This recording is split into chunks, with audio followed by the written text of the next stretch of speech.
Diabetes in kids. കുട്ടികളിലും പ്രമേഹമോ എന്ന് നിങ്ങൾ ചിന്തിച്ചില്ലേ? തീർച്ചയായും ഈ കാലഘട്ടത്തിൽ കുട്ടികളിലും കൗമാരക്കാരിലും ഒക്കെ പ്രമേഹ രോഗം വളരെയധികം വർദ്ധിച്ചിരിക്കുകയാണ്. സിംറ്റംസ് എന്തൊക്കെയാണെന്ന് നോക്കാം. അമിതമായി ദാഹം ഉണ്ടാവുക, അടിക്കടി മൂത്രം ഒഴിക്കുക, പെട്ടെന്ന് വണ്ണം കുറയുക, അമിതമായി വിശപ്പ് ഉണ്ടാവുക, ഭയങ്കര തളർച്ച അനുഭവപ്പെടുക, കാഴ്ച മങ്ങുക, കുട്ടിയുടെ സ്വഭാവത്തിൽ മാറ്റങ്ങൾ ഉണ്ടാവുക, അതായത് കുട്ടി പെട്ടെന്ന് ഇറിറ്റേറ്റഡ് ആവുക, വീണ്ടും വീണ്ടും ഇൻഫെക്ഷൻസ് വരിക. ഒരു പരിധി വരെ പാരന്റ്സ് ആണ് കുട്ടികളിൽ ഉണ്ടാവുന്ന ഈ ഡയബറ്റീസിന് ഉത്തരവാദികൾ. നമ്മുടെ മക്കൾക്ക് വേണ്ടി നമ്മൾ മാറ്റേണ്ട കുറച്ച് ശീലങ്ങളാണ്. ഫസ്റ്റ് വൺ, വീട്ടിലൊരു ജങ്ക് ഫുഡ് കൾച്ചർ ഉണ്ടെങ്കിൽ അത് അവോയ്ഡ് ചെയ്യുക. ആദ്യമായി ജങ്ക് ഫുഡ്സ്, സോഫ്റ്റ് ഡ്രിങ്ക്സ് ഒക്കെ ഉപയോഗിക്കാതിരിക്കുക. അടുത്തത് പാരന്റ്സിന്റെ ഇനാക്റ്റീവ് ലൈഫ്. പാരന്റ്സ് എപ്പോഴും ലാപ്ടോപ്പിലും മൊബൈലിലും ഒക്കെ ആയിരിക്കുമ്പോൾ കുട്ടികൾ അത് കോപ്പി ചെയ്യാൻ ശ്രമിക്കും. ഇതുവഴി കുട്ടികളുടെ ഫിസിക്കൽ ആക്ടിവിറ്റി കുറയുകയും അവർ ഡയബറ്റിക് ആവാനുള്ള ചാൻസ് കൂടുകയും ചെയ്യും.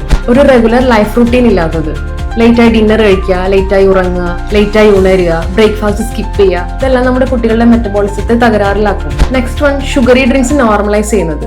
കുട്ടികൾക്ക് അധികമായി സോഫ്റ്റ് ഡ്രിങ്ക്സും സോഡാസും ഒക്കെ വാങ്ങി കൊടുക്കാതിരിക്കുക. ഇതിലൊക്കെ അമിതമായ അളവിൽ പഞ്ചസാര അടങ്ങിയിട്ടുണ്ട്. ഇപ്പോഴത്തെ മക്കൾക്ക് വീടിനകത്തിരുന്ന് വീഡിയോ ഗെയിംസ് കളിക്കാനാണ് ഒരുപാട് ഇഷ്ടം. ഔട്ട്ഡോർ പ്ലേ ഇല്ലാത്തതും ഡയബറ്റീസ് ഉണ്ടാവാൻ വേണ്ടി ഒരു പ്രധാന കാരണമാണ്. ഒരു മണിക്കൂറെങ്കിലും കുട്ടികൾ വീടിന് പുറത്ത് ഓടി കളിക്കട്ടെ. നമ്മളുടെ ഈ മാറ്റം നമ്മുടെ മക്കളുടെ ഭാവി സുരക്ഷിതമാക്കും.